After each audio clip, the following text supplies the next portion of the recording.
right, time to introduce our guests. We have a busy day today because we have three guests who will be coming in over the course of Property Source Radio this morning. First one is Rich. Now, when I see Levin, I never know whether it's Levin or Levin. You said it correctly earlier. It's Levin. Levin. Pat, I think you and Rich go back a little bit, don't you? I took some courses with him back in the 90s to get my real estate license, and I think even to keep it current. Mm-hmm. He's a real estate coach. Do you actually do real estate still? No, I don't. Okay. Years ago, Rich did real estate and taught courses from what I knew, back in the 90s. Now, he's more of a life coach, would we call you? Is that accurate? Success coach would be more accurate. I like that. I like that, too. Yeah. I'm going to call myself a coach, but I'm not sure what type yet. A success coach, you do a lot of training. You do one-on-one training for realtors? Exactly. I do live training to groups all over the country and do a lot of one-on-one training, both over the phone to people around the country and in person here in Rochester area. That's inspiring. That's cool. Full-time thing? Yeah, full-time. Wow. Full-time for the last decade and a half. What was your background before that? I was a school teacher originally out of college and then got into real estate. Mm-hmm. And from real estate, my background, because it was teaching, always was teaching and coaching. Started putting some courses together and then evolved from selling real estate to teaching realtors to coaching realtors to building a business out of that. When you were a teacher, did you do any sports coaching? I did do sports coaching. I was a professional tennis player for one summer. But I was a teaching. Quite a career. Yeah. I was a teaching pro for a long time. Okay. And I discovered that the players who could play full time and didn't have to support themselves were so much better than I was. That I went back to teaching tennis, and so I was a tennis coach.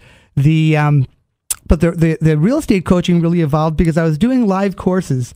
And there was a local agent, Chris Saunders actually, who said to me, Rich, could you teach me one-on-one what you teach to the whole class? Because if I could apply that stuff to my business, it'd be great.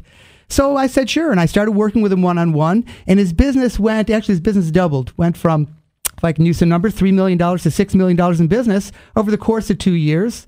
And so I started to take on one client after another and realized that the things I was teaching as a group, I could reduce down to one-on-one training, and coaching evolved. Wow. That's awesome.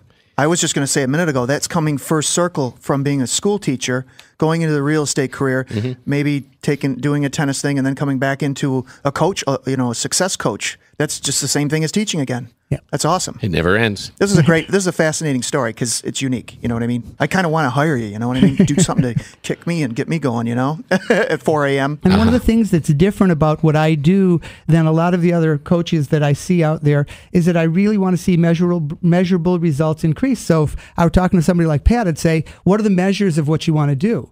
Mm-hmm. And if there aren't definable measures, then I don't know if we're successful or not because I want to see results increase. Okay. And then I find that as results increase, that defines success at some level. Now people say, okay, well, what about life success? What about feeling good? Well, that as a person begins to gain results, improve their results, sometimes the feeling good parts get in the way. Then you have to address my mindset, psychology, and attitude to help them break through to the next level of results. Oh, this is fascinating.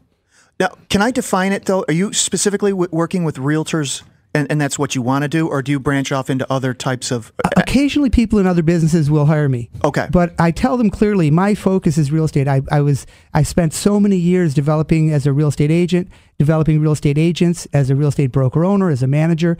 So I will work with other people, and at the risk of immodesty, that other people in other businesses have found a great deal of success with me, but my focus is really real estate agents and brokers. And that's because you understand that business. That makes sense. Okay, I just wanted to clarify that. So you basically help a real estate agent become a better real estate agent by, if I were a real estate agent, how would you make me more successful? What kind of things, like let's say I want to increase my productivity, for example, by 25% in the next year. How do we do something like that? Well, first of all, I'd say 25% is not a problem. We can do that. Okay. Well, I didn't want to throw out like a too high number. That aside, real estate is very easy to get into. It's one of the pluses and the minuses of the business. You take a course, 45 or 90 hours, depending on, some states have higher, but I think here in New York State, it's 90 hours of training now. And you take a test and you become a real estate agent. So many people get into real estate who have no background in business. So they come from teaching, the high school graduate, they come from all different walks of life, and yet they're in a business, so they don't understand at all how to run a business, how to think like a business person. So all of a sudden, I say to you, how do you measure your results?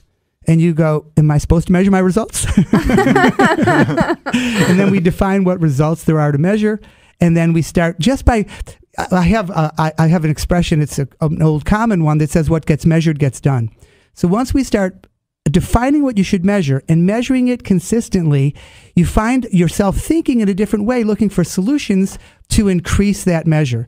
And then as we look at what the solutions are, now we begin to attack how you do it, the methodology of how you do it, and then we may bump up against the attitude. So first there's measured results. So you really look at what it is you want to measure. So Pat, whatever it is you wanted to do, we'd look at what are the measures. And then we look at, okay, what are the methods? So one is measures, second is methods. How do we do that? And then the third is psychology and attitude. How do we make sure that you want to do it? Look at what I call your why, your deepest motivations for doing it, plus strategies to motivate yourself in the moment to get it done. So it's measured results, methodology, and motivation. And among those three things, identifying which a person needs at any given point in time. Again, at the risk of immodesty, I'm able to move people forward in their careers. Do you ever find a client who goes through your methods and then goes, maybe this just isn't for, maybe I just can't? You know, when you talk about like the psychology and your attitude, you get all the way through, well, this is what I want and this is how I'm going to get it. And then you get to that psychology and then they realize, well, you know, maybe this just isn't. Does that ever happen? Seldom, because they pay me.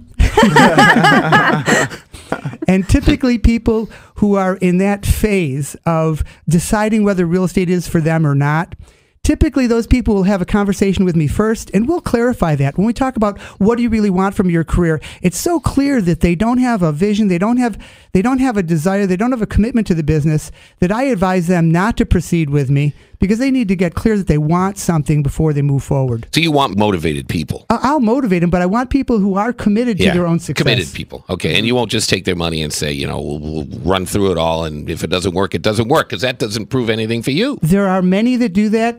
And on one hand, I chastise myself. On the other hand, I pride myself on not being one of those. I like that. All right. Let me reintroduce Rich Levin, Success Corp. Corpse? No. What is it? It's pronounced core like Marine Corps. Okay. Like we don't say Marine Corps. Corpse? No, I don't. What I know. a horrible thing. Corpse is terrible. It reminds me of visiting hours at Anthony's. And I said it's like Marine Corps. You think Success Corps. You think of the Marine Corps like these guys are committed and focused? So Success Corps. Semper I'm with you. I'm with you. What's your website? It is richlevin.com. Okay. Or successcore.com. That's with an S. See, now it's confusing. It's Success Core, but it's C-O-R-P-S. RICHLEVIN.com. Can you stick around? Absolutely. Okay, because I want to find out a little bit more about maybe even get involved in what your website offers for your clients and how it can best serve your clients, because I like the idea of Success Core. Rich Levin, we'll be back with him in just a couple seconds. This is Property Source Radio, here till 10, Sports Radio 950 ESPN.